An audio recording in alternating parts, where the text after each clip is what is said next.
Military planners have run the same invasion simulation. Overwhelming naval forces crossing the 110-mile Taiwan Strait, establishing beachheads under air superiority, then rolling into Taipei with superior numbers.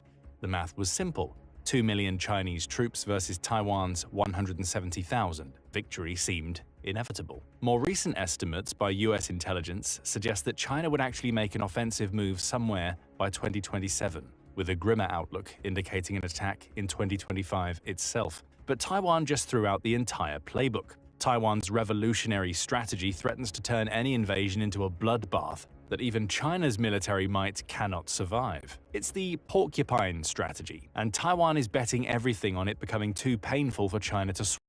According to military analysts and recent strategic documents, Taiwan is fundamentally reimagining its defense doctrine. Gone are the days of trying to match China plane for plane, ship for ship. Instead, they're covering the island with mobile missiles, sea mines, and drone swarms that would exact a devastating toll on any invading force.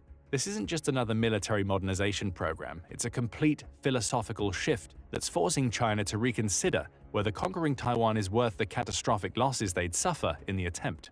The transformation began with a stark realization. Taiwan's traditional military approach was doomed from the start, as it could never win a conventional war. The numbers paint a sobering picture. As mentioned, China's People's Liberation Army boasts over 2 million active personnel, making it the largest active troop size in the world, compared to Taiwan's 170,000. The PLA Navy operates 370 vessels, including 3 aircraft carriers. Taiwan has fewer than 100 ships and no carriers. China fields over 3,000 combat aircraft, while Taiwan maintains roughly 760 aircraft, with China maintaining a fighter jet fleet 4 times that of Taiwan, which is also relatively newer. In any symmetrical conflict, Taiwan will be guaranteed a swift defeat.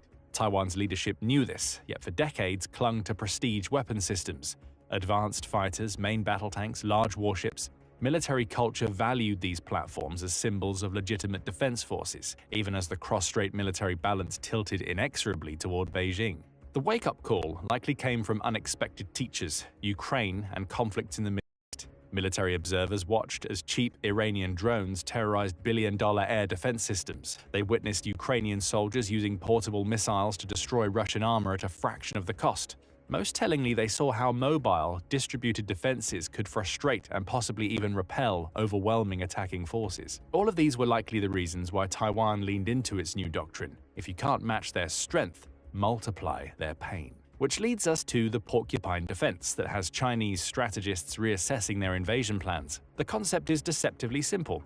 Cover Taiwan with thousands of relatively cheap, yet potentially lethal, defensive weapons that make every meter of conquered territory prohibitively expensive. These weapons may not win offensive victories, but they guarantee that any attacker leaves the encounter wounded and shaken, with severe casualties and crushed morale. The strategy used by this type of defense hinges on inherent inequality in the economics of the war effort on either side. Let's consider a relatively simplified economic exchange. A Chinese Type 055 destroyer costs approximately $890 million to build. Taiwan's Swingfen 3 anti-ship missile costs around $3.5 million each. If Taiwan launches 3 missiles to sink 1 destroyer, it trades $10.5 million for $888 million in Chinese losses, an approximate 85-to-1 exchange ratio. Even if the odds are much worse, Taiwan still gets ahead in terms of funneling money into the war effort. This calculation extends across all domains. Land-based anti-air missiles costing hundreds of thousands can down fighter jets worth tens of millions. Portable anti-tank weapons worth thousands destroy tanks costing millions. Smart sea mines, priced in the tens of thousands, can sink amphibious assault ships worth hundreds of millions. The strategy deliberately inverts traditional military thinking.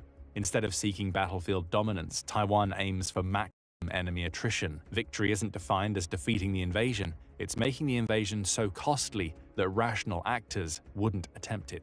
There are 2 parts of this strategy. The first lies in establishing supply lines to get cheap defensive weapons and stocking up on them to use as the first line of defense. The second line of defense is updating aging equipment to outmatch their Chinese counterparts. Ultimately, both approaches focus on developing Taiwan's domestic weapons production or extending its rates of procurement from allies like the US.